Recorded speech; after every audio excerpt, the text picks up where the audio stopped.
This October for Aries Risings does have some turmoil, specifically around love and career, and the ways in which integrating the two will be most healthy for you. If you are excited to dive into what the astrology, the tarot deck, and the oracle deck cards have in store for you for this month, make sure that you like, subscribe, and hit that notification bell so that you are always up to date with what the stars have in store for you.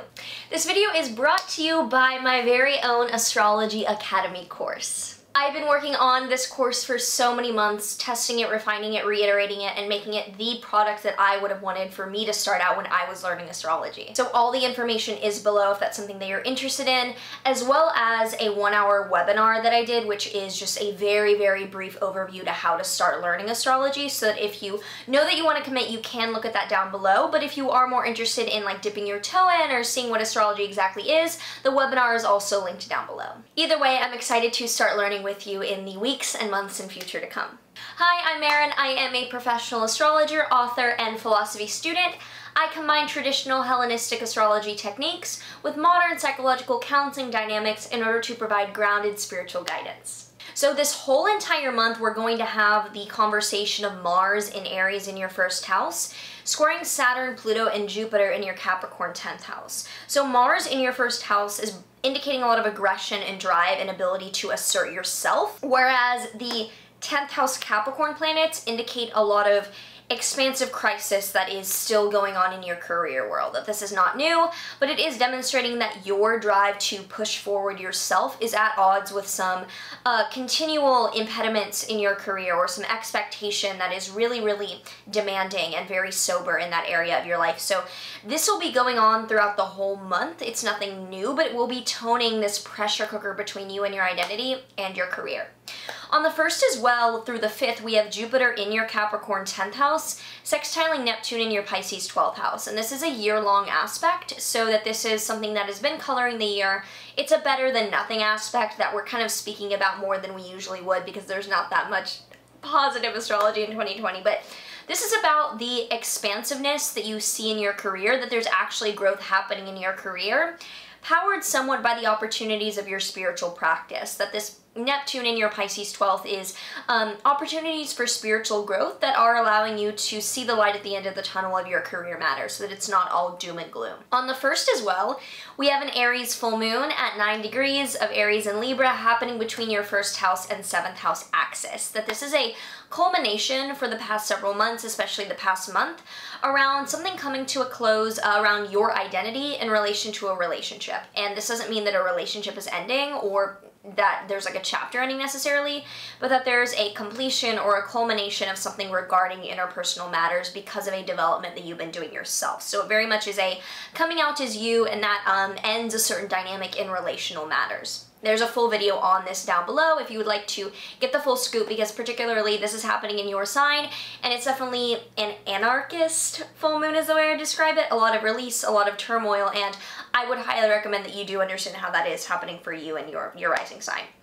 On the 10th through the 19th, so the middle of the month, the Sun in your Libra 7th house will square Jupiter, Saturn, and Pluto in your Capricorn 10th house. This is really the tofu of the month, is this middle of the month, where there is developments of illumination in your relationship world, that things are really focusing through there for the next few months, but that is directly at odds with what's being demanded of you in career. So do watch out for balancing or asserting yourself in a way that doesn't let your relationship partner take away from what is demanded of you in career, but vice versa. Don't let your career be doom and gloom on your relationships. That there's a definite tension there as well. On the 11th, so throughout that, Venus and Virgo is trining Uranus and Taurus between your 6th and 2nd houses. So this does indicate that some good things happening with your health or with like your day-to-day routine is indicating a new way of being able to spend money, or that some novel developments either with health or coworkers are allowing you to invest or use your resources in a way that you wouldn't usually have. So this is more like financial, having to do with health or coworkers actually, that's helped out middle of the month. On the 13th, the Sun in Libra is opposing Mars and Aries in your 1st house. So middle of the month, especially the 13th around then, definitely does have some pressure between you and yourself, and something that a partner or someone you look up to in a direct one-to-one personal relationship is at. That there's relational division, especially an authority figure or even someone in a relationship that you look up to as an authority figure, it could be like a one-to-one romantic partner, is at odds with how the way that you are planning on asserting yourself. And on the 16th, there is a new moon in your Libra 7th house, a new beginning around relationships and partnerships that I do have a full video on and I will link below. But this new beginning is, it's kind of like setting up an oasis in the middle of a complete desert shit show. It's cute in the isolated sense that it is not surrounded by cute. And so this new beginning in relationships is kind of like you hunkering down to declare something new with your partner in the midst of absolute shit show in some of the other parts of your life, to be honest. That you are saying, okay, I'm going to dedicate to this relationship, so that I actually do like to see that there's a new beginning in relationships happening by the end of the month, that there's some sort of new precedent happening.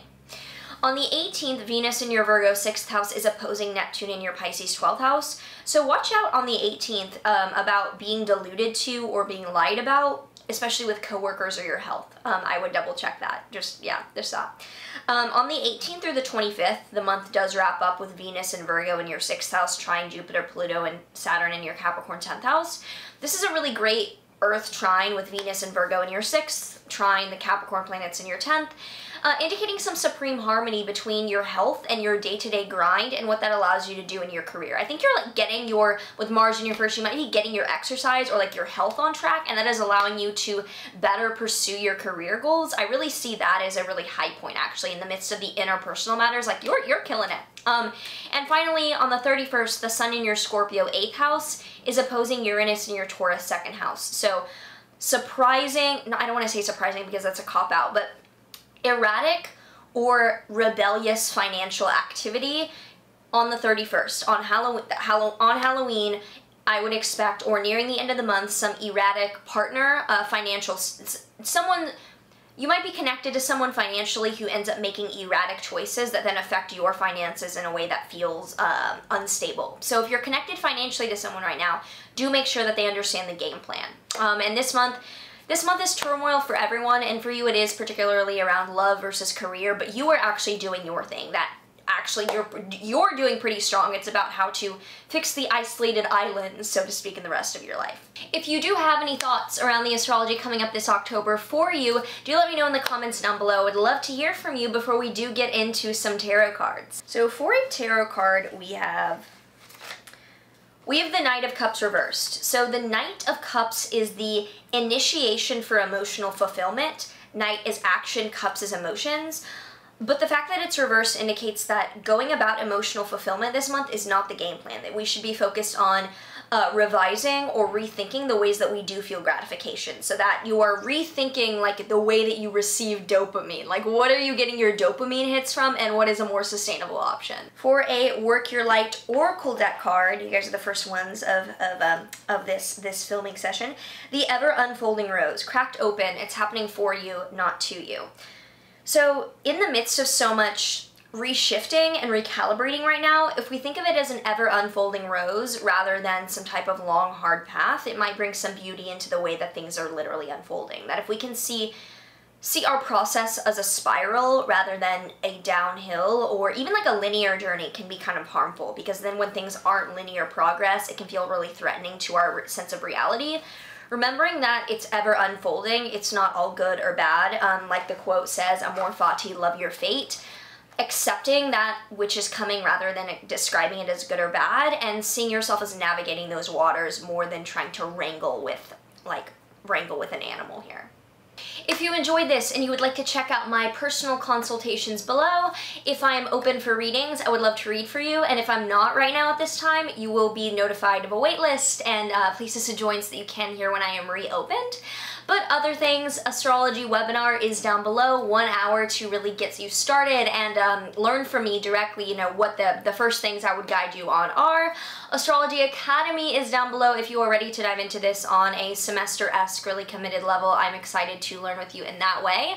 But either way, do let me know down below any thoughts that you have about this October. Would love to hear from you. Like, subscribe, do all of the things, and sending so much love. I will see you in the next one.